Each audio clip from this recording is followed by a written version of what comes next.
اب میں اپنے سفر کا آغاز کرتا ہوں، اجازت ہے؟ بہت شکریہ۔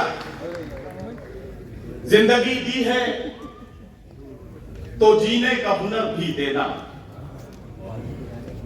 پاؤں بخشے ہے تو توفیق سفر بھی دینا، زندگی دی ہے تو جینے کا ہنر بھی دینا، پاؤں بخشے ہے تو توفیق سفر بھی دینا۔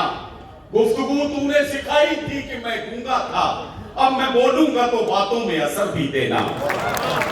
گفتگو تو نے سکھائی تھی کہ میں گونگا تھا، اب میں بولوں گا تو باتوں میں اثر بھی دینا۔ خدا بندہ میں تیرے نام سے آغاز کرتا ہوں، تیرا بندہ ہوں، تیری رحمتوں پر ناز کرتا ہوں، فقط تیری مدد اور استعانت کے بھروسے پر مجھے اڑنا نہیں آتا مگر پرواز کرتا ہوں۔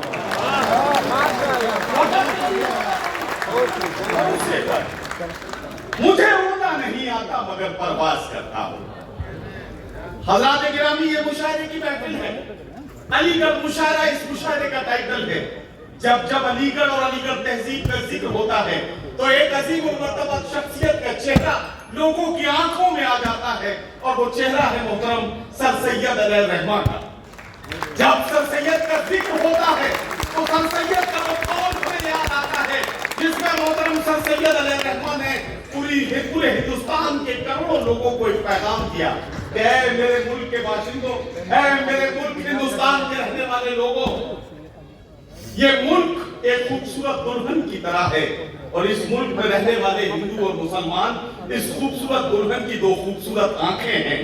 اگر ہندو اور مسلمان آپس میں نفاق کریں گے تو یہ دلہن مہنگی ہو جائے گی، اور اگر یہ آپس میں ایک دوسرے کو برباد کرنے کی کوشش کریں گے تو یہ دلہن کاڑی ہو جائے گی۔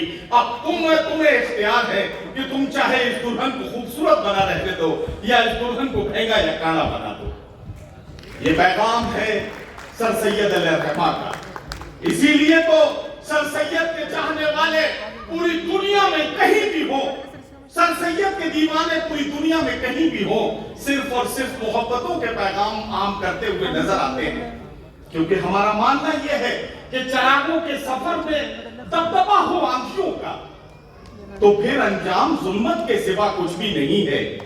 چراغوں کے سفر میں دبدبا ہو آنکھوں کا تو پھر انجام ظلمت کے سوا کچھ بھی نہیں ہے۔ یہ دنیا نفرتوں کی آخری اسٹیج میں ہے، علاج اس کا محبت کے سوا کچھ بھی نہیں ہے۔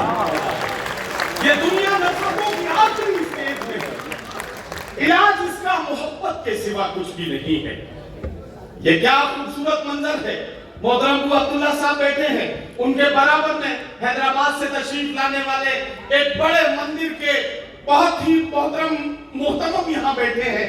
یہاں میں دیکھ رہا ہوں ہندو اور مسلمان ایک دوسرے کے کاندھے سے کاندھا ملا کر بیٹھے ہوئے ہیں اور پوری دنیا کو ایک پیغام دینے کی کوشش کر رہے ہیں کہ پوری دنیا تک یہ بات ہم پہنچانے کی کوشش کر رہے ہیں کہ لوگ یہ سمجھ پائیں کہ نام پر مذہبوں کے لڑ پھڑ کر یوں ہی سڑکوں پہ گر بہادوں کے، سرحدوں نے اگر لہو مانگا دوستو سرحدوں کو کیا دو گے۔ یہی ہے محبت کا پیغام جو ہم لوگوں تک پہنچانا چاہتے ہیں۔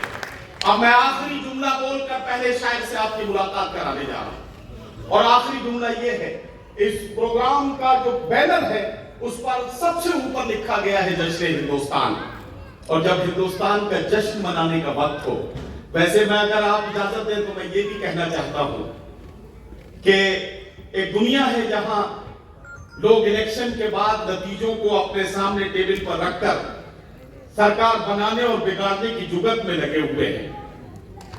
ایک دوسری دنیا ہے جہاں کرکٹ کے میچ پر 49 روپے کا سٹا کھیل کر راتوں رات کروڑ پتی بننے کے لیے لوگ اپنی راتیں خالی کر رہے ہیں۔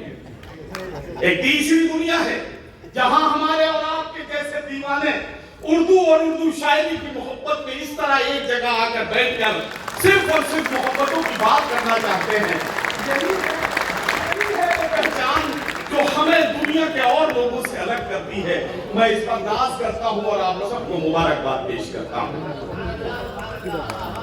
آخری پیغام یہ ہے، یہاں بیٹھے ہوئے تمام لوگ اپنے ساتھ اسے لے کر جائیں کہ روشنی کا کچھ نہ کچھ امکان ہونا چاہیے، بند کمرے میں بھی روشن دان ہونا چاہیے،